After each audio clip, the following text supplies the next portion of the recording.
Kove 450RR Boss Edition. What exactly are the modifications made to the engine? In this teardown, I will give you a detailed introduction. It's visible that the exterior finish has been improved. I tore one down when the 450RR first launched.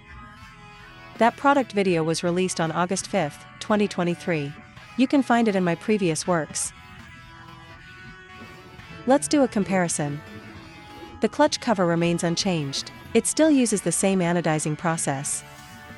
The clutch plates are still paper-based friction plates. Similarly, the clutch basket is unchanged, it's also finished with an anodizing process. Regarding this Kove 450 engine, strictly speaking, it's the first domestic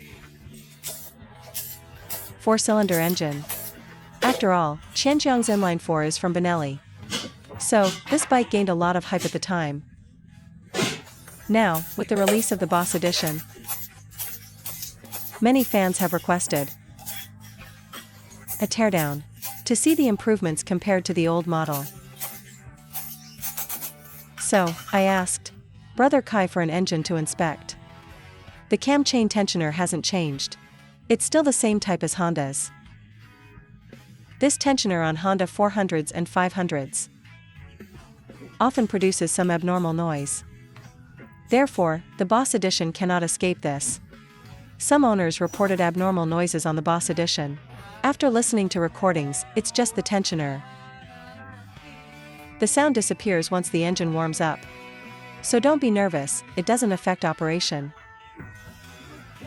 Alright, let's look at the camshafts. Let's compare them with the old model. I'm holding the old version here. The manufacturing process of the camshaft has changed. The new model has a better surface treatment. And it's still an alloy steel. Forged camshaft. Take a look. Second, look at the camshaft bearing caps.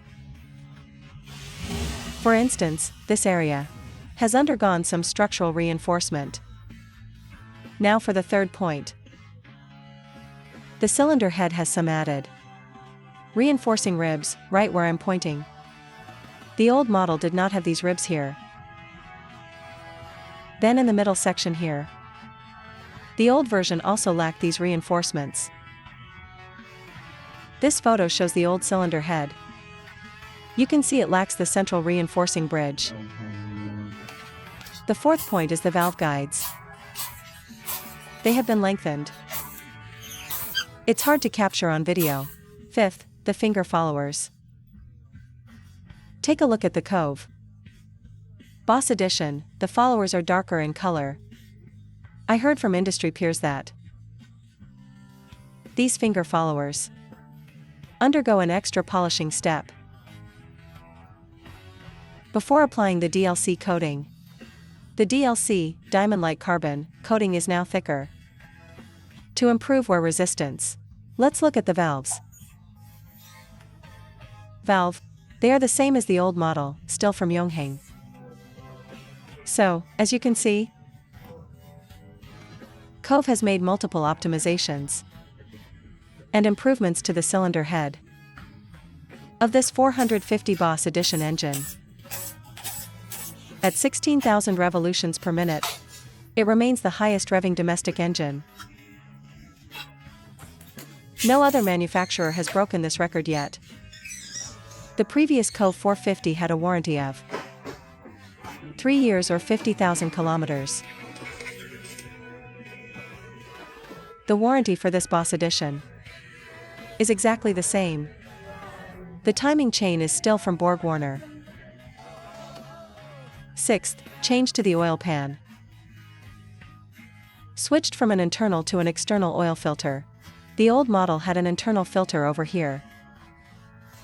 Let's talk about the sound of the Boss Edition engine. Keep in mind, since it uses finger followers, the head noise will naturally be a bit busy. This is perfectly normal, because I've continually received videos from Boss Edition owners, and they all sound normal to me. But perhaps many people haven't. Encountered finger follower engines often, so they find it hard to accept. 7th. The fuel pump has also received some structural reinforcements. I said last year that Kove really should optimize this engine. Even for Honda or BMW. Their engines are gradually improved and optimized. And indeed, a lot has been changed now. To be honest, I'm impressed by Kove's liquid sealant.